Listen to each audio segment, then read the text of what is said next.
Breaking tonight, talks continue on Capitol Hill as the government shutdown nears the end of day one. Meantime, Republican members of Congress are calling for a release of a controversial memo they say shows stunning abuses by the Obama administration and the DOJ. Joining me now is Congressman Matt Gaetz, member of the House Judiciary Committee.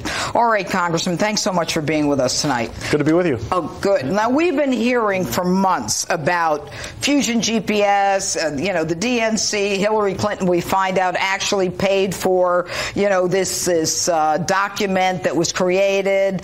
And then we started hearing that this document, which was false and a fraud, was the basis of a FISA warrant.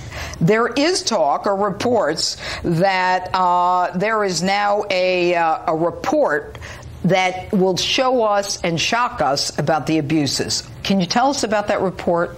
There are 4 pages of a memorandum prepared by the Intelligence Committee that will shock the conscience of this country when it comes to the horrific abuses that occurred during the last administration and that I believe continue to pose a threat to Donald Trump's presidency. It is so important, Judge Jeanine, that we are fighting to get this memo released to all of the American people. I don't think the right answer is just to allow members of Congress to be horrified and outraged. All Americans need to see what was happening to undermine this president duly elected. How do we release this information? When do I get to see it? Well, at any moment in time, the intelligence chairman, who has done an excellent job, Devin Nunes, can schedule a vote in the Intelligence Committee. If the Intelligence Committee votes to declassify this information, and if President Trump doesn't overrule that, it will immediately become available to the American people, and that is necessary. Who wrote it? This is a composite memo drafted by the staff of the Intelligence Committee, and it highlights various conclusions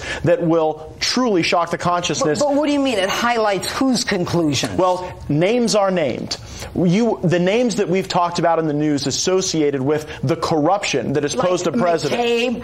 McCabe, and Strzok, and who else? Well, I can't go into the specific names until we share that information, but I can say this. Names are named, and you also get to see the interaction between the various people that we've been discussing and the organizations and entities that had a stake in the outcome in the 2016 election. And so going from a point in time where we have just a series of data points and characters to actually assembling that into a fact pattern, it tells a lot to the American people about what was really going on in our government. When is Devin Nunes going to schedule this for a vote? Well, he said he wanted to hear from more members of Congress. 64 of us have already sent him a letter. On the phone. You can do that in an hour. I spoke to him today on the floor. The good news is that Chairman Nunes, Bob Goodlatte, Chairman of the Judiciary Committee, and Trey Gowdy are working together on the timing of this. But I think this is so important, so shocking, it should be public immediately, and we're pressing the timetable. Tell me what we're going to be shocked about.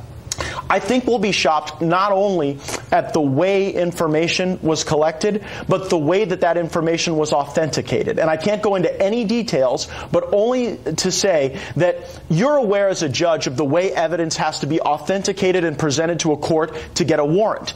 And it has to be probable cause to sign a warrant. Of course. And prosecutors and investigators cannot perpetrate frauds on the court by presenting false information or information they know to be false. All right, so let's assume that we're talking about Bruce Orr, Lisa Orr, McCabe, Strzok, possibly Rosenstein, Jim Comey. I don't want to hear, if any of what you're suggesting is true, that these guys get to dictate when they're going to retire. My viewers want them taken out in cuffs. If they violated the law, they need to be taken out in cuffs. Is that going to happen? Well, heads are going to roll. I believe. What does that mean? Well, I believe crimes were committed. I read this now memo. You've got to send it to Jeff Sessions, assuming that he's got a Justice Department that's going to be